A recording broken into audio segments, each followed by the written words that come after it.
suis très heureux de vous accueillir aujourd'hui dans ce congrès d'imagerie en ophtalmologie intitulé « De la théorie à la pratique ».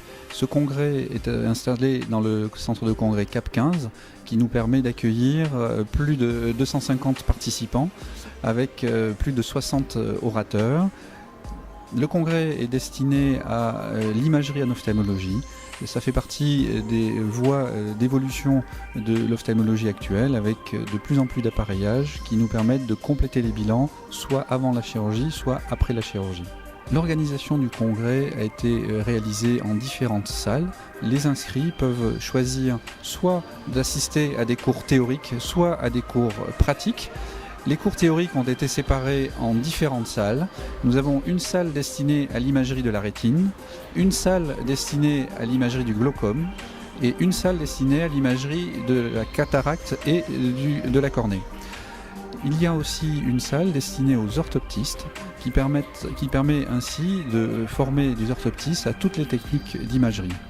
L'organisation a été confiée à l'agence CEA, soutenue par le personnel de Explore Vision, le centre parisien destiné à l'imagerie en ophtalmologie est consacré uniquement à l'imagerie, pour lesquels les ophtalmologistes peuvent adresser les patients dans le cadre d'un bilan complémentaire avec des appareillages dont ils ne disposent pas dans les cabinets. Le point culminant de ce congrès a consisté en la séance plénière qui a réuni tous les participants avec une introduction réalisée par le professeur Yves Pouliquin, ancien chef de service du service d'ophtalmologie de l'Hôtel-Dieu de Paris et maintenant membre de l'Académie française. Bien, il est évident que de nos jours, nous assistons à une véritable révolution dans la pratique de l'ophtalmologie, notre discipline.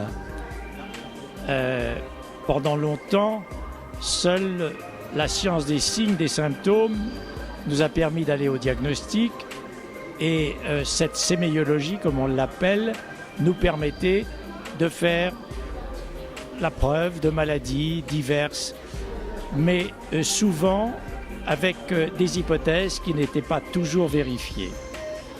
Le grand apport des dernières années, des 20 dernières années, est celle de l'image.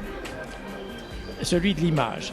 Une imagerie qui s'est développée pour toutes les composants de l'œil, que ce soit les composants de la partie antérieure, la cornée, l'iris, l'angle des rideaux cornéens, ou alors même et surtout tous les éléments composant la partie postérieure de l'œil, la rétine, et naturellement, au-delà de tout cela, l'imagerie qui concerne l'orbite et même l'appareil neurologique. Il y a donc mis à la disposition des ophtalmologistes désormais, sur leur hypothèse diagnostique clinique, l'assurance que pratiquement une image sera capable de vérifier le bien fondé de leur opinion. C'est donc un élément considérable pour conduire les traitements oculaires. Et je dois dire que cette idée qu'eut notre ami Michel Puech de réunir en un séminaire tous les acteurs de l'imagerie médicale en ophtalmologie est une excellente idée. D'ailleurs, l'affluence que l'on rencontre ici entre ces murs de salle en salle prouve combien il avait raison.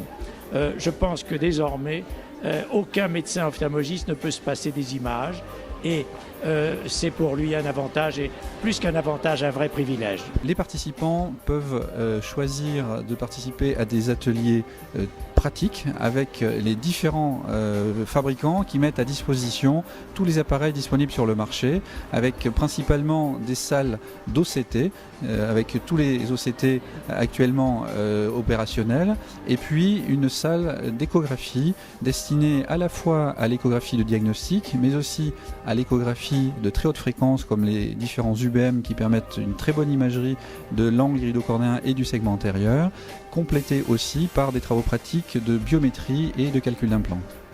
Ce congrès ayant attiré plus de 250 participants, la prochaine session sera programmée dans quelques temps pour augmenter l'audience et permettre à de plus en plus de médecins ou d'orthoptistes d'avoir accès à toutes ces informations divulguées par les meilleurs spécialistes de l'imagerie en ophtalmologie, qu'ils viennent soit du monde hospitalier, soit du monde libéral. Cette manifestation n'aurait pas pu avoir lieu sans tous les supports de l'industrie pharmaceutique et des laboratoires qui fournissent les appareils.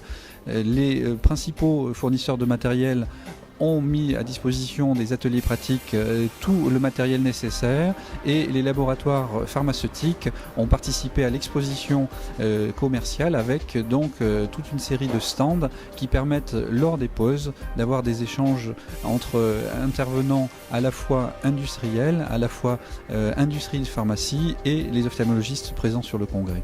Nous remercions particulièrement le laboratoire Novartis et la société Cantel Médical qui sont les sponsors principaux de cette manifestation. Voilà, donc je voulais surtout insister sur l'importance de cet événement, de cette innovation dans le domaine de l'ophtalmologie et l'image, comme on l'a vu ce matin, ce midi et on le verra cet après-midi, est vraiment une révolution dans notre discipline. En matière de cornée, de segment antérieur, on pouvait un petit peu s'étonner de l'intérêt de l'imagerie moderne. Et il faut avouer que le développement de la topographie cornéenne, par exemple, nous a permis de découvrir des pathologies de la cornée qu'on n'imaginait pas jusqu'à présent.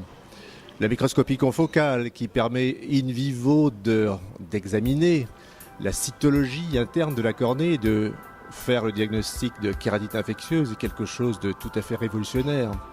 L'UBM qui permet d'analyser le segment antérieur de manière très originale.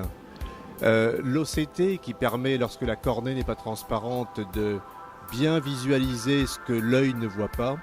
Tout ça, c'est vraiment une révolution d'imagerie et nous sommes vraiment ravis que le Dr Puech ait eu cette idée innovante de nous réunir aujourd'hui. Les techniques d'imagerie ont considérablement évolué dans le glaucome avec l'analyse des fibres nerveuses rétiniennes et de la tête du nerf optique. Ces 2 dernières décennies, les progrès dans les techniques de tomographie en cohérence optique, de polarimétrie à balayage laser avec le GDX, mais aussi avec l'HRT pour l'analyse de la tête du nerf optique, se sont développées de façon importante. Elles permettent une analyse à l'échelon presque visuel et surtout une analyse de la progression au sein de cette affection qui reste la 2e cause de cécité dans notre pays.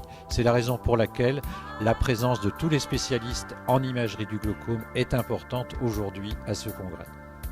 Grâce à l'importante affluence qu'a vécu ce congrès, nous pouvons envisager la prochaine session et donc nous tenons à remercier particulièrement tous les participants, qu'ils soient médecins, ophtalmologistes ou orthoptistes ou secrétaires, ainsi que tous les intervenants commerciaux et nous vous donnons rendez-vous pour la prochaine édition de ce congrès qui sera organisé dans un futur proche.